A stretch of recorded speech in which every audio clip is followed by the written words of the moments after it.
아니 그건 약정 할인이지 지가 해주는 게 아니잖아. 무슨 자기가 할인해주는 것처럼 얘기를 하냐. 5만 원을 17,250원으로 지가 깎아주는 것 같잖아. 그거 약정 할인이잖아 그냥.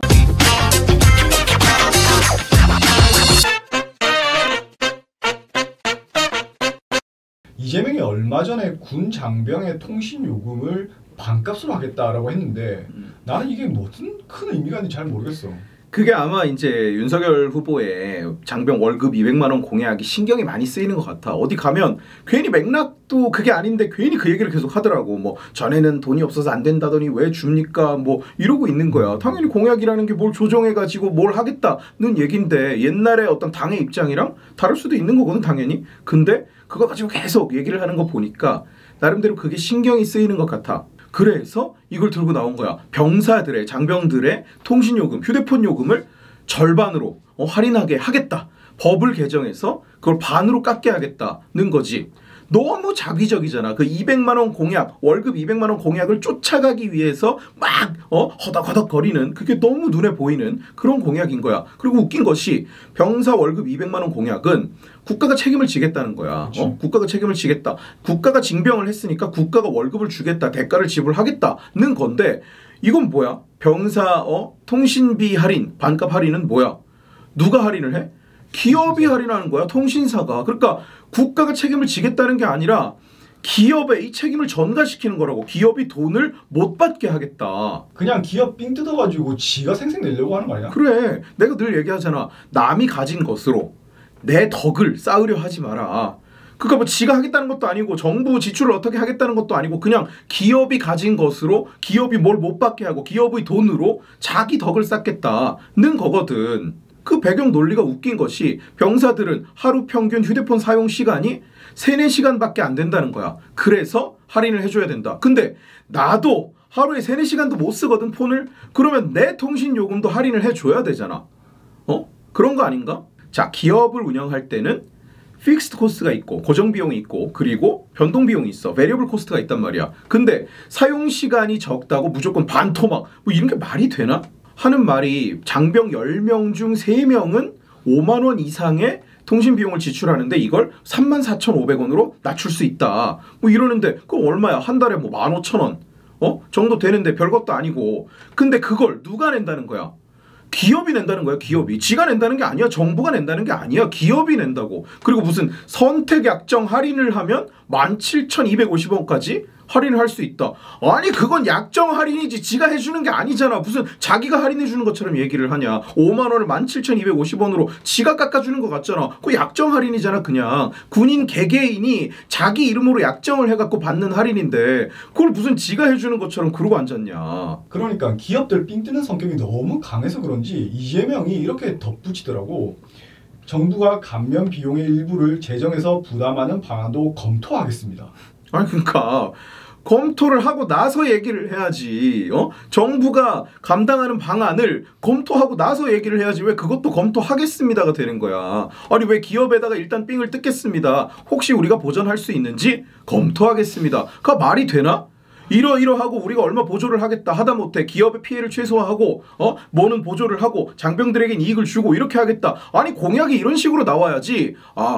이쪽이 일단 돈을 내게 하고요. 우리가 보전할 수 있는 방안이 있는지 검토도 좀 해보겠다. 이게 무슨 공약이야? 이게 뭔 소리야? 이게 대선 후보 입에서 나올 수 있는 얘기인가? 이거는 무슨 유튜버 입에서도 나오기. 윤석열 후보가 연일 대북 관련 메시지를 내니까 이재명이가 또 뭔가 급했는지 얼마 전에 이런 말 했더라고. 고질적 선거병 안보 포퓰리즘을 우려합니다. 그런 얘기를 하더라고. 뭐 야당 제1야당의 후보가 연일 색깔론을 들고 나오고 있다. 야 색깔론이다. 색깔론이라는 말을 하는 사람들의 공통점이 뭔지 알아? 하나같이 색깔이 엄청 진한 인간들이라는 거야. 그리고 안보 포퓰리즘. 진짜로 이재명이 자기 입에서 포퓰리즘을 얘기한다고, 포퓰리즘을 비판한다고. 이재명이 안보가 불안한 나라에 어느 해외 기업이 선뜻 투자하고 어느 나라가 신뢰를 보내겠습니까? 그러니까 싹 쓸어버리면 끝인데 지들이 돈 줘서 못 망하게 하고 지들이 돈 줘서 핵무기 만들고 이렇게 만들어 놓은 거잖아 지금. 누가 누구한테 할 소리를 지금 하고 있냐. 문재인이 얘기했잖아. 체제를 무너뜨리지 않는다. 체제를 유지하게 하겠다. 체제 유지를 보장해 주겠다. 그러면 이 안보 불안을, 이 투자를 못하게 하는 이 안보 불안을 누가 만들고 있는 건데? 누가 만들고 있니? 지들이 만들고 있는 거야. 진작 망해서 없어졌을 나라를 살려준 거라고 지들이. 전쟁을 해서 이기는 것은 하책이고 전쟁을 할 필요가 없게 만드는 것이 상책입니다. 아니, 이 말은 틀렸어. 말에 함정이 있는 거야. 전쟁을 할 필요가 없이 이겨야 그게 상책인 거지. 이 말대로라면 제일 상책은 뭔지 알아? 항복이야. 항복이 제일 상책인 거야. 내가 얼마 전에 영상에서도 얘기했지만 평화라는 것은 분쟁이 부재하는 상태를 말하는 게 아니거든. 정의가 존재하는 상태를 말하는 거지. 그저 싸우지만 않으면 그것이 평화냐? 절대 아니야. 그 논리대로라면 항복이 가장 큰 상책이지. 왜냐? 바로 평화로워지거든. 아무도 싸우지 않거든. 이재명은 자꾸 이런 식으로 이야기를 하더만 원래 군대 안 갔다 온 인간들이 멸공, 북진 통일을 주장한다. 웃긴 거는 지도 군대 안 갔다 왔잖아. 그러니까. 지도 군대 안 갔잖아.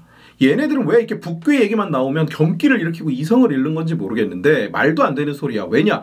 멸공, 공산주의에 대한 증오와 혐오와 적개심은 군 복무 여부와는 상관이 없어. 그러니까. 그렇게 치면 여자들은 다 공산주의에 친화적이어야 되냐? 군대를 안 갔다 왔으니까?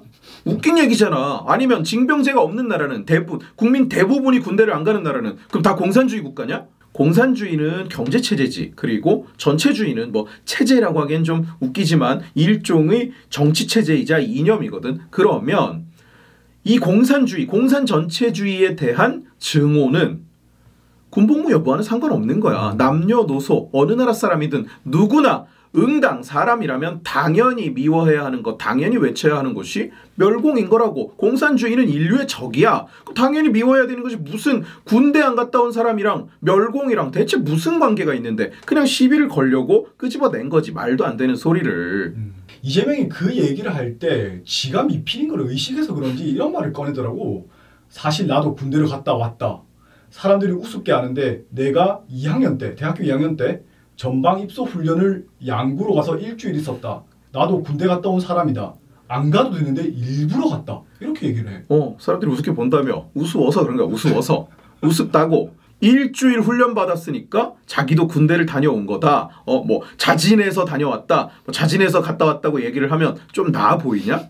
해병대 캠프 다 자진해서 가는 거잖아. 해병대 캠프 갔다 오면 해병대에서 군복무 한 거야.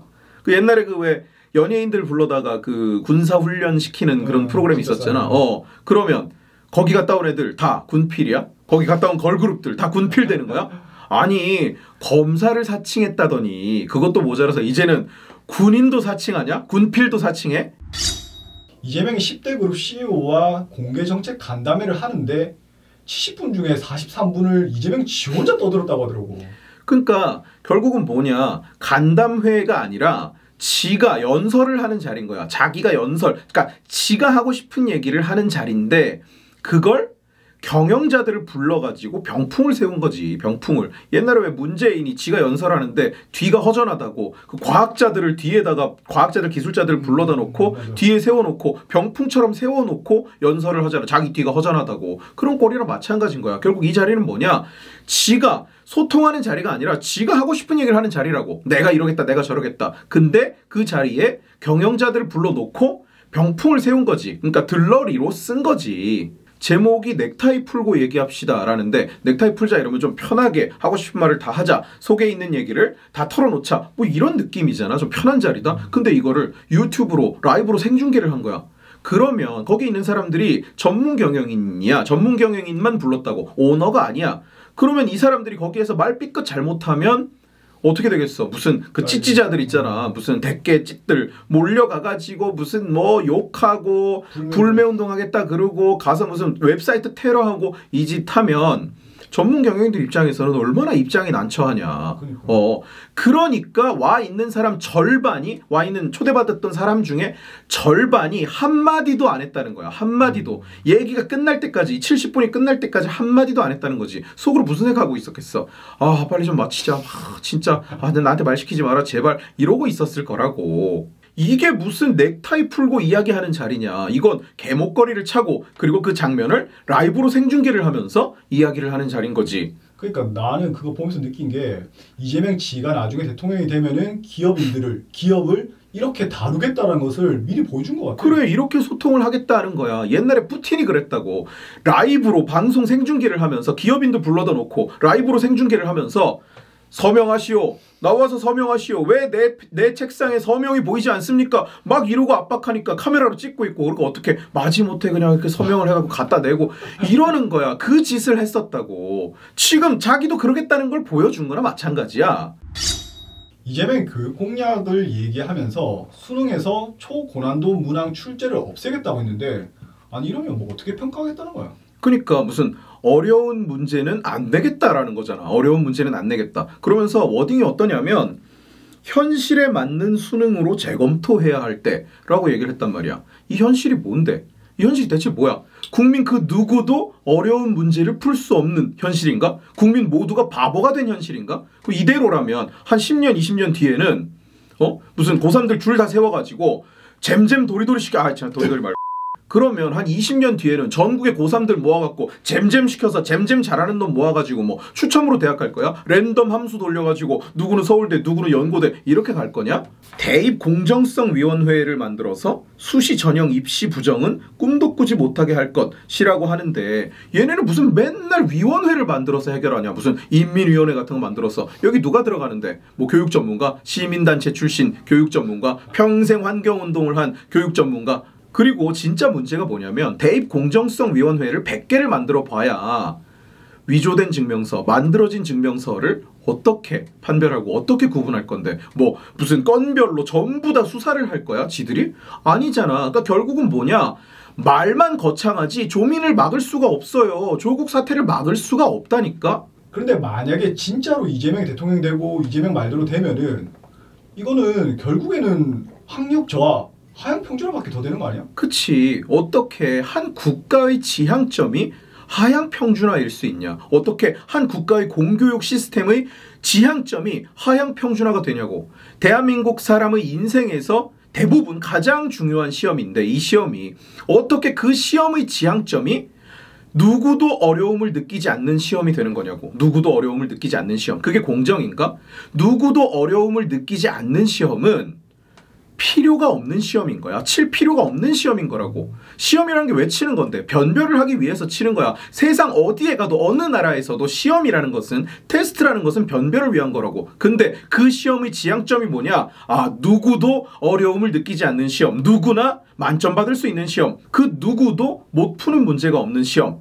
그게 수능이라는 시험의 지향점인가? 그게 공정인가? 공정이라는 것은 공부를 더 열심히 한 사람, 공부를 더 잘한 사람이 공부를 더 열심히 하지 않은 사람보다 더 높은 점수를 받고 더 좋은 대학에 가고 더 큰 성취를 이루고 더 성공하는 거. 이게 공정인 거야. 열심히 한 사람과 열심히 하지 않은 사람, 점수가 높은 사람과 점수가 낮은 사람이 모두가 동등한 대접을 받는 거. 이게 공정인가? 이건 공정이 아니야. 이건 교과서적인 불공정이지. 이건 교과서적인 불공정이지. 그리고 그런 사회는 어떻게 되겠어? 그야말로 하향 평준화가 되는 거야. 그 누구도 노력할 필요가 없는 사회. 노력이 보상받지 못하는 사회. 성과가 보상받지 못하는 사회. 그런 사회는 하향 평준화 되는 거야. 그리고 망해가는 거라고.